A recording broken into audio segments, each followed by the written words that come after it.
279. My name is Alfredo Kanse. Let's make now the headlines that made the news throughout the day.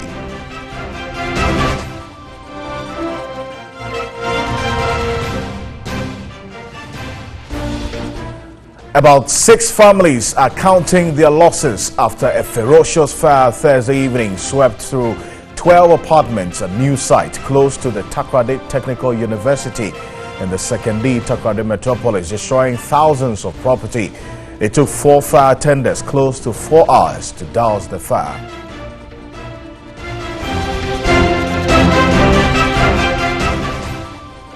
The coalition of textile workers in Ghana have given government a 1-month ultimatum to respond to their petition on a roadmap clamping down on pirated textile in the country. The group hit the streets in Accra to protest the continuous smuggling and sale of pirated wax prints, despite the formation of a task force to check the menace.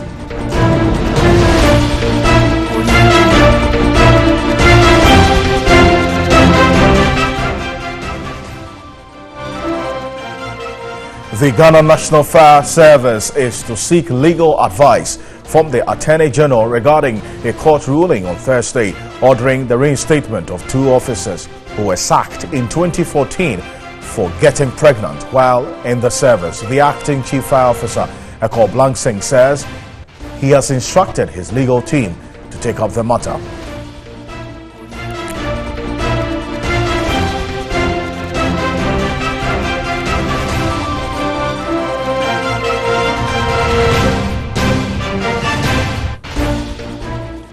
Those were some of the headlines for news that made the line throughout the day. But remember, there's a lot more on 3news.com. Let's settle now for the big one.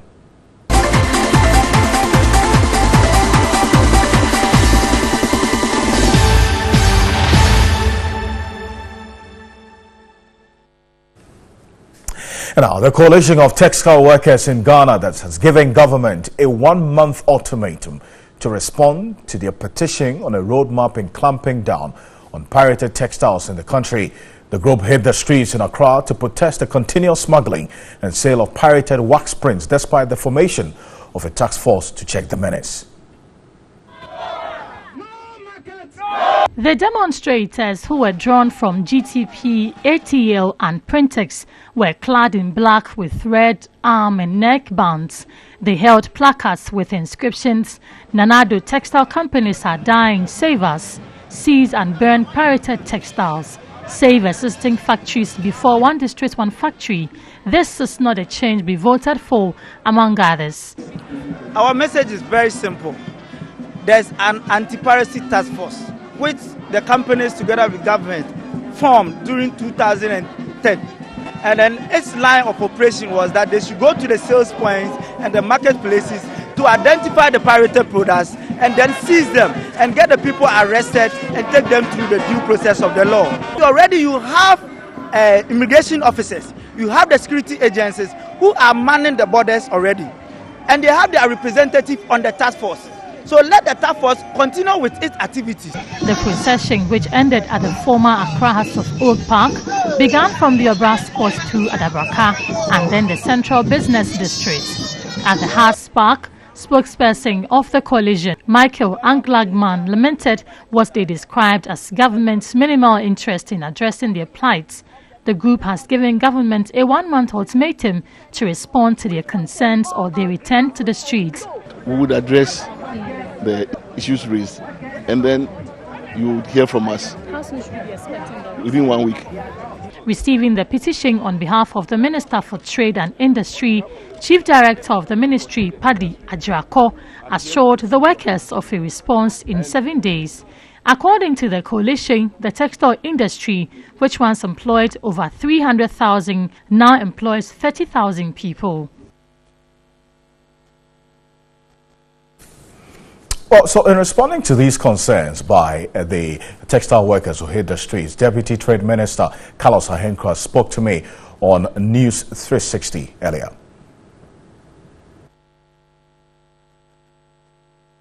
What's your assessment of the task force work after you limited the operations to the Eastern Corridor? Well, thank you very much, and let me say a good evening to your viewers.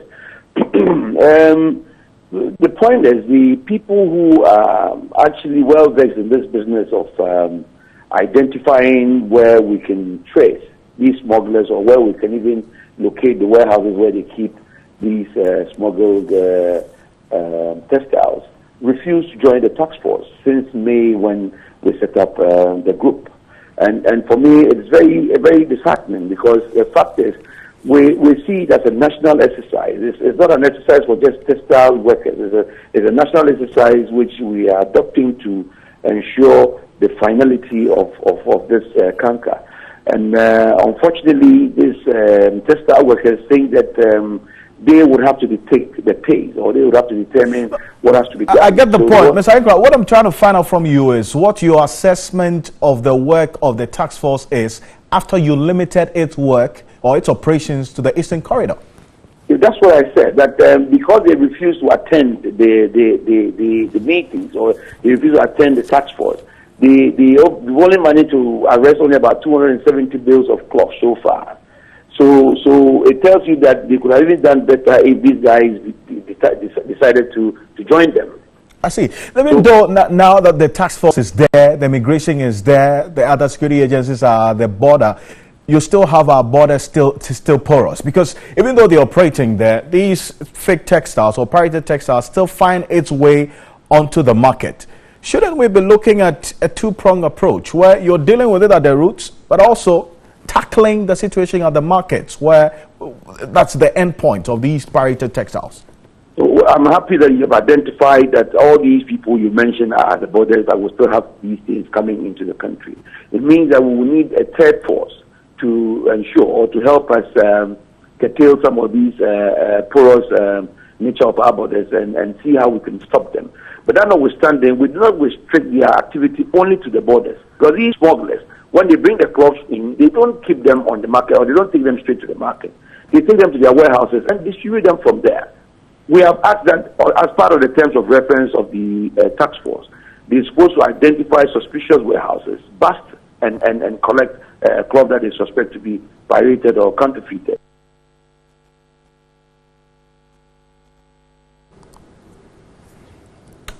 All right, so that's Carlos Ahenko there. He is the Deputy Trade and Industry Minister there, responding to the concerns that these workers of some textile companies who hit the streets earlier today were raising. I have been joined on the telephone by the General Secretary of the Secretary General of the Textile Workers Union. In fact, he also with the Ghana Federation of Labour as well, Ibrahim Kumsin. Mr. Kumsin, thank you very much for your time. Good evening to you. Now, the Deputy Trade Minister was making the point earlier in that interview I had with him that even though they set up the task force to deal with this issue, you've refused to complement their work, as in also getting your members to be on the task force. You see, I don't know what this honorable man is trying to do. It's unfortunate that he continues to, say untruth. Why is it that the manufacturers or the unions are not prepared to join the task force?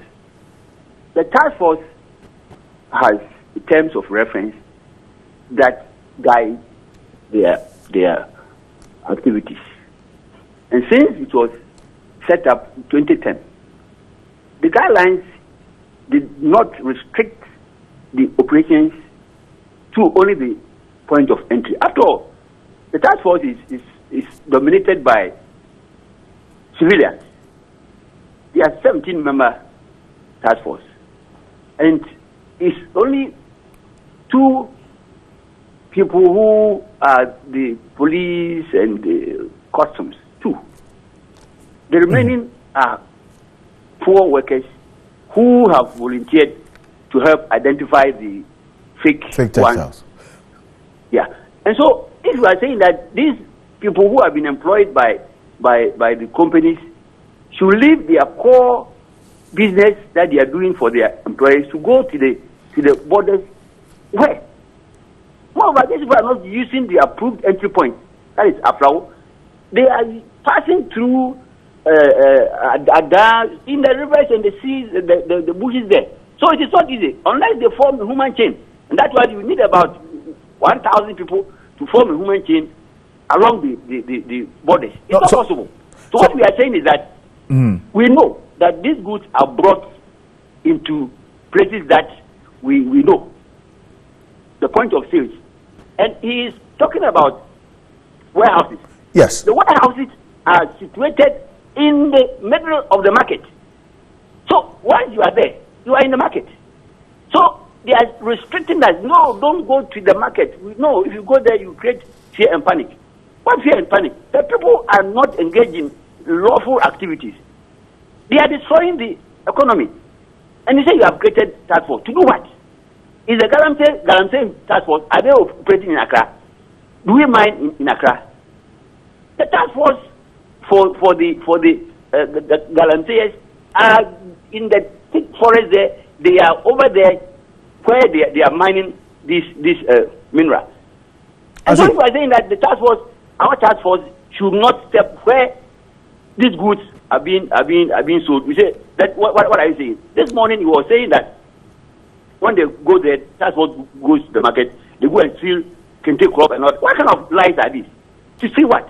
They don't go there alone. When they are going, let me finish this. When they are going there, they seek authority from the regional commander, the police regional commander.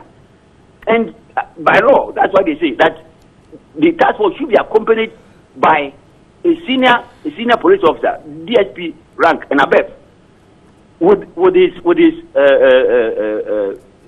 men to go and help. So I saying that the DSP will sit by or stand by for people to steal kente crop for what? He's lying. Okay, so let me just establish this. Meeting, please arrange a meeting so that I will come and engage him on television. And obviously, it's something we're going to do, as we've indicated. But I want to find out from you. You know, these warehouses you are saying are located in the markets. That's the end point of these pirated textiles. Have you notified the trade ministry? If you have, what have they done about this?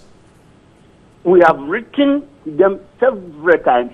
We have met with them, the minister himself, the two deputies, Honorable Carlos Ahinkra, and then Lindsay. We have met them several times. They are restricting. They say we shouldn't go there at all, because if you go there, somebody has gone for some small loans to start some business, and he's selling this thing to make living for what? To engage in illegal trade.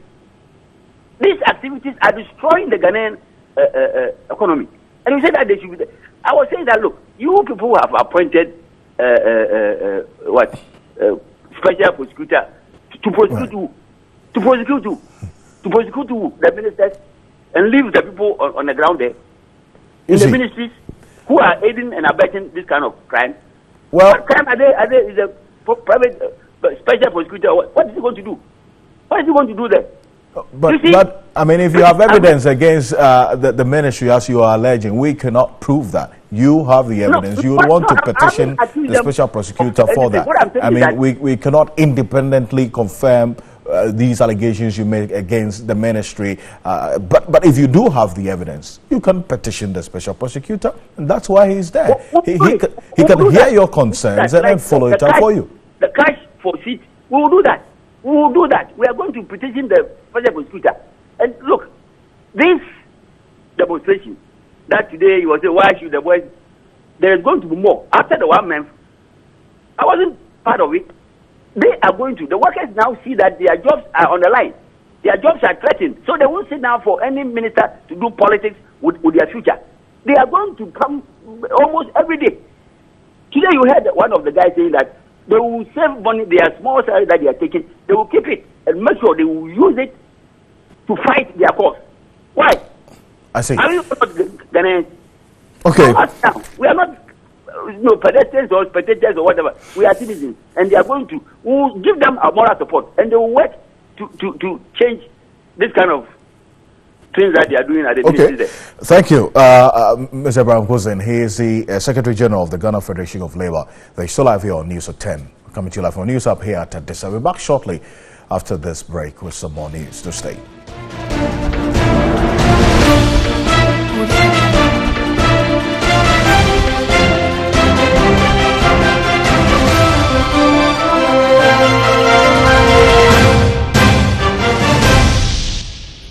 Welcome back to News at 10. Now, the Civil Service says it has begun a series of activities aimed at rebranding and repositioning the service to promote efficiency. At performance agreement and award ceremony in Accra, head of the service, Nana Ejekum Jamina, noted the rebranding agenda will enable the service regain a positive image to facilitate the country's socio-economic goals. Head of Civil Service, Nana Ejekum Jamina, also expressed worry about unauthorized use of the ministerial enclave as a thoroughfare. He said the service would collaborate with the Accra Metropolitan Assembly to decongest the area and also improve upon security. There are so many people hustling, directors, ministers left and right. People hawking, taxi drivers, truck drivers come. You won't find that in any country. Secretary to Cabinet Mercy Deborah Kakari, who represented the Vice President, challenged civil servants to come up with innovative ways of overcoming inadequacy of resources. The Chief Director of the Roads and Highway Ministry, Godwin Brooke, who was adjudged the best performing Chief Director in 2017, said the performance management systems promote teamwork. May we as Chief Directors continue to collaborate and support each other to deliver the services required to attain the goals set out for our national development agenda. Other speakers at the event agreed regular training would equip civil servants with relevant competences for efficient performance of their duties. The performance contract for the year was signed by ministers and their chief directors. Now, the Vice President, Dr. Mahmoud Bawumia, says government is in the next few months will procure adequate logistics to assist the Ghana Armed Forces deal with illegal armed trafficking and terrorism. The Vice President was of the firm belief this will strengthen the peace and stability of the country and also increase public confidence in the military. He was speaking at the graduation parade of the Special Medical Intake 4 for this year in Accra. In all, 114 officers joined the medical corps of the military. 7 medical doctors, 4 dental officers, and 33 general nurses.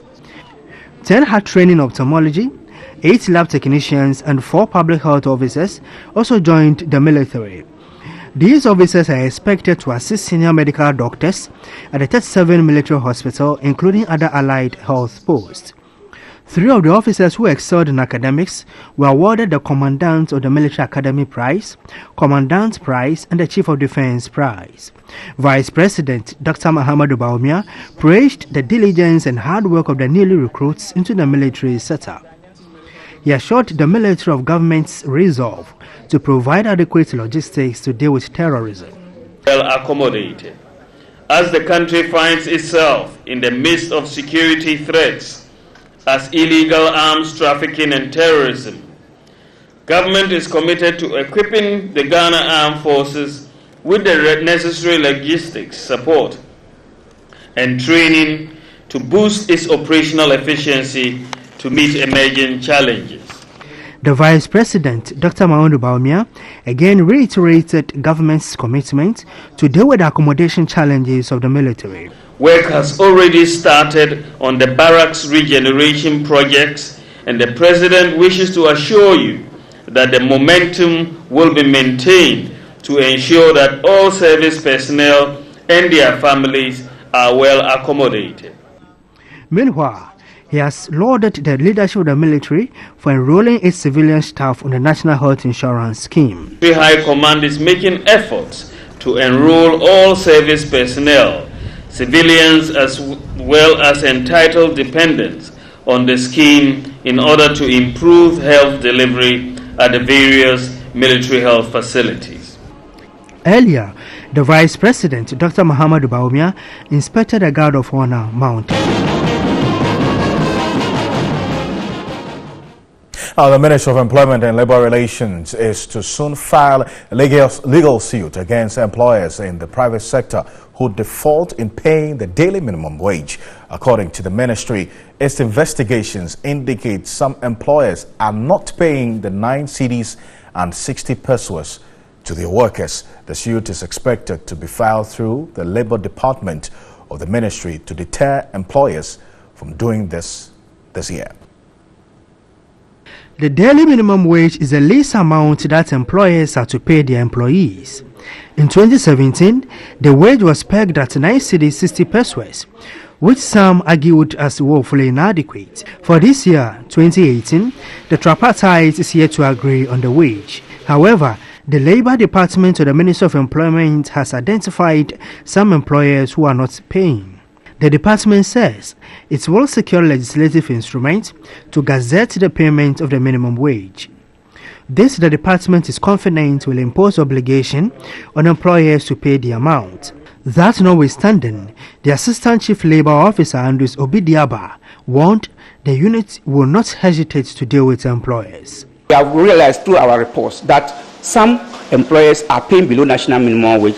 What we do is that we put down their tools, we go there to make sure that they do the right thing. I think the minister has made it very clear that those who are found to have been paying below the national minimum wage will be dealt with. To mark this year's Health and Safety Day, the Industrial and Commercial Workers Union ICU is calling on employers to provide tools for employees to work.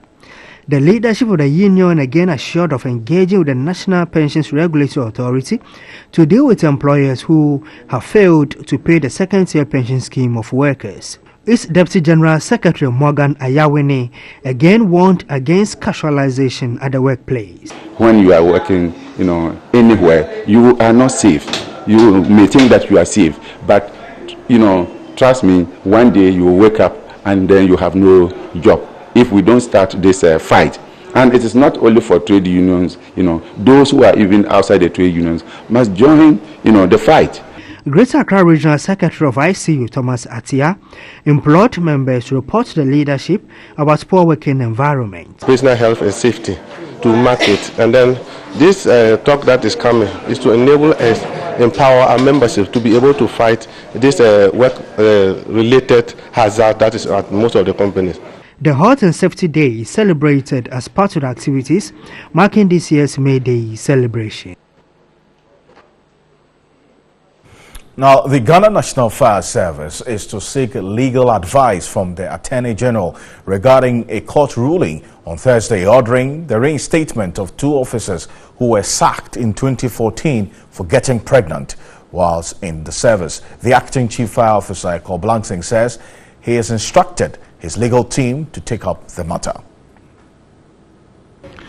On Thursday, the Human Rights Division of the Accra High Court ordered the Ghana National Fire Service to reinstate 2 of its female officers dismissed for getting pregnant within 3 years of their enlistment. The service was also ordered to pay the 2 officers a total sum of 100,000 Ghana cedis and also pay all their salaries and benefits due them during the entire period they were sacked. The 2 fire officers were dismissed in 2014 after being discovered that they had taken seed within the first 3 years after joining the service, contrary to the service's condition of service. When asked whether the service will comply with the orders of the court, the Acting Chief Fire Officer, Eko Blangsing, said his lawyers will handle the matter. This thing resides in my legal officer. He has got the brief on that. So I have directed him that he should answer those queries. But we are seeing how best we can address the situation. It is before my legal officer and the Attorney General. I cannot say anything of the sort. The Commission on Human Rights and Administrative Justice, CHRAJ, has said it would sue the Ghana Fire Service again if it fails to reinstate the 2 female officers. Meanwhile, a 5-day management course has been organized for 60 fire officers. The course was aimed at improving their professional competence at the management level. Participants were taken through incident command system, fire investigation, and contingency preparedness. Trade Minister Alan Chemanting is confident the ratification of the Africa Free Trade Agreement would help expand opportunities for the export of value-added products by manufacturers and business executives, which would enhance the country's export earnings. The implementation of this agreement will significantly expand opportunities for exports, value-added exports by Ghanaian manufacturers and business executives. And indeed, it will also enhance our export revenue earnings. Thirdly, it is worth noting, Mr. Speaker, that Ghana has made a formal offer to host the Secretariat of the Continental African Free Trade Area. And in this regard,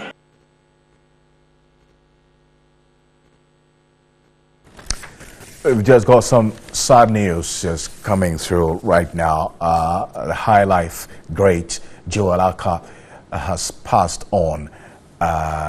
He is reported to have passed on earlier today. And the High Life legend, music composer of the NDC party anthem, one of the major works he's known for, is confirmed to have passed on today at age 73. And for those of you who've been following us here on TV3, also Orion, the rest of the team have been doing a lot of work on this, and may his soul rest in perfect peace. And also we extend our condolences to the bereaved family at this moment. And on that very sad note, we would want to say thank you for spending your 30 minutes with us here on NEWSAT10. On behalf of the rest of the team, we're grateful and do have a good night.